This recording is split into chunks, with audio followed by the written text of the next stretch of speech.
ঝড়ে শরৎ উদ্যানে কিছু গাছপালা ভাঙছে এবং কিছু ক্ষয়ক্ষতি হয়েছে। অনেক আপনার এই ঝড় তুফান হয়েছে, বাগানের কিছু গাছপালা ভাঙছে।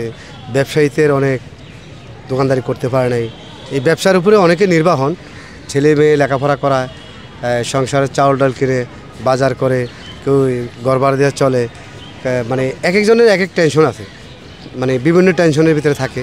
একদিন দোকান করলে উপার্জন, যে আজকে আমি দোকান করে হয়তো একটা কর্মচারী হয়তো তার 4টা ডাল ভাত খাওয়ামো, কিংবা আমার নিজের ছেলে মেয়েদেরকে খাওয়ামো। একদিন দোকানদারি না করতে পারলে মানে রাস্তায় ফুটপাতে যারা ব্যবসা বাণিজ্য করে, বিজনেস করে, তাদের সমস্যা প্রবলেম হয়ে যায়। তো এটা কি সরকার দেখবে? এটা সরকার কোনো মুহূর্তে দেখবে না। কেননা যে হকার ঘরে কেউ পছন্দ করে না। বাংলার জমিনে যারা রিক্সার ড্রাইভার আছে ওদেরকেও কেউ পছন্দ করে না, হকার ঘরেও করে না। তা হকারদের মন ভালো, যেমন আপনার এই দোকানদারি শেষে যায় একটা রিক্সায় উঠলে তাদেরকে 10টা টাকা বাড়ায় দেয়। আমি কর্ম করে আসছি, তারাও কর্ম করতেছে। এই একটা মানে হকারদের নিয়ম আমি দেখছি, এবং আমার বেলা হোক। এখন মনে করেন আমরা ব্যবসা বাণিজ্য করে খাইতেছি, আমিও প্রবাস থেকে একসময় চলে আসছি, যে প্রবাসীদেরকে সরকার কোনো ব্যবস্থা করবে। যদি করতো তাহলে আজকে আমি ফুটপাতে ভরে থাকতাম না। কিন্তু সরকার প্রবাসীদের জন্য কোনো ব্যবস্থা নিয়ে নেই। বলছে কল্যাণ সমিতিতে লোন দেয়, বলছে অমুক সমিতিতে লোন দেয়, বলছে আপনার মন্ত্রণালয় থেকে তাদেরকে ভাতা হিসেবে মাসে একটা টাকা দিবে। এমন কোনো কিছু আমি পাইনি। সরকারি যা বলতেছে সব ভুয়া।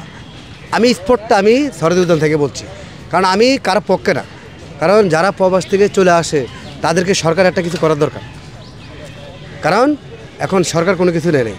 কারণ আজকে নেই বিধানে আমি আজকে 50 টাকা 2500 1000 টাকা খরচ করে ফুটপাতে জনগণের লাত্তি খাইতেছি, পুলিশের উষ্টা লাত্তি খাইতেছি, পাবলিকের মার খাইতেছি। কেন? আমরা প্রবাসীরা গেছি, প্রবাসী থেকে কামাই করে টাকা দিই বাংলাদেশে, অবশ্যই দিছি। কিন্তু বাংলাদেশ আমাকে টাকা দেওয়া, বাংলাদেশ সবাই চলছে, মন্ত্রী মিনিস্টার যত যাবতীয় আছে সবাই চলছে। আমরা এখন প্রবাস থেকে আইসি, আয়া উষ্টা লাত্তি খাইতেছি। হ্যাঁ নাই, এখন আমরা শরৎ উদ্যানে ব্যবসা করি, তাও শান্তি পাই না। এদিক দিয়ে ঝড় তুফানে বৃষ্টি হয়, এদিক দিয়ে রাস্তা কাদা হয়, এদিক দিয়ে বালু ডালা লাগে, আবার দোকান বইতে দেয় না। এই বিভিন্ন টেনশনের ভিতরে আমরা আসি।